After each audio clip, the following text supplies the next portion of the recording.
Hey, Bill O'Leary, to you, happy Thursday, coming to you live as part of our Thirsty Thursday series. For those that are coming across this for the first time, who am I? I'm an estate planning, elder law, and probate attorney, and my firm is Legacy Planning Law Group. And what I do is every Thursday, I go live about this time to talk about sort of a topic of interest that I see in my practice. Maybe some things that issues that clients have had to deal with, things that I've read, and so forth. And I try to pick out a topic that I think is going to be interesting to people. Maybe they can learn a thing or two. So, if you are thirsting for knowledge, as I like to say, boy, you have come to the right place. So today's topic, it has to do with trust. Has to do with trust. And the question is, okay, great, we have a trust. Well, the trustee of the trust who's in charge, how much should the trustee get compensated? So, look, serving as a trustee of a trust, it can be a huge responsibility. So, trustees really are, they're entitled to compensation for their effort. Now, the amount of compensation is going to depend on the type of trustee you're dealing with and the complexity of the trust. Makes sense. So, depending on the trust, a trustee's duties it might include things like managing the trust assets, making distributions to beneficiaries, maybe paying taxes. How about creating an annual report, an annual accounting of all the income and the expenses? And performing these tasks, as you might imagine, can involve a lot of work. So it makes sense. It's only fair that a trustee be compensated for their time and effort. Now, the terms of the trust instrument itself might shed some light on exactly what kind of compensation the trustee is entitled to, but a lot of trusts don't provide those sort of specific. So if the trust itself doesn't give us that guidance, then we have to turn to the law here in Florida. And the law says that a trustee is entitled to compensation that is reasonable, but it doesn't give more details, doesn't really define what reasonable is. So what is considered reasonable, frankly, it's going to depend on different things. The type of trust is an important consideration. So things that are going to be taken into account to determine if the compensation is reasonable. Things like, how much time is going to be needed to administer this trust? How complicated are the terms of the trust? How many beneficiaries are involved? Is it just one or two, or is it a bunch? And what kind of assets are going to be managed by the trust? Now, oftentimes if a family member is serving as the trustee, or maybe let's say a friend, they'll often do the job without expecting compensation. And so usually that works fine if their duties are fairly modest in scope.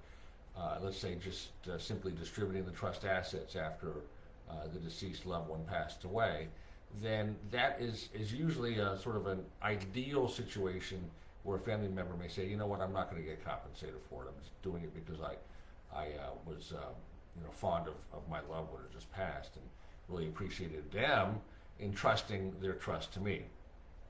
But with a more complicated trust, some compensation is expected, especially if a professional trustee like a bank, financial institution, and so forth, lawyer, CPA, that they're entitled to be compensated. They're not going to do it for free.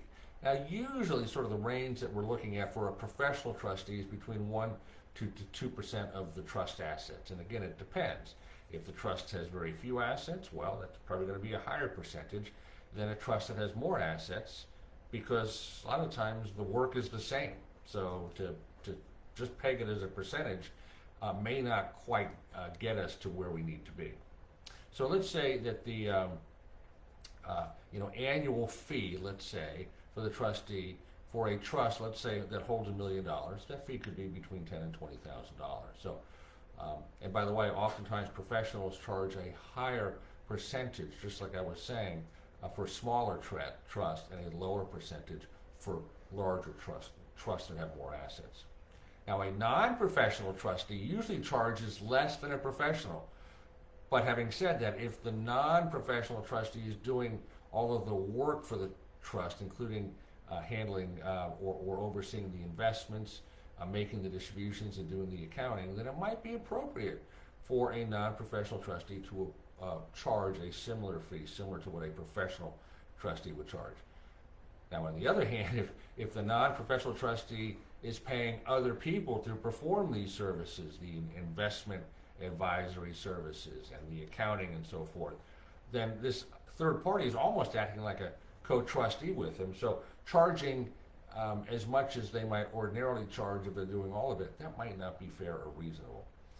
Now, a typical fee might be, a quarter or a half, let's say, of what a professional trustee is charging.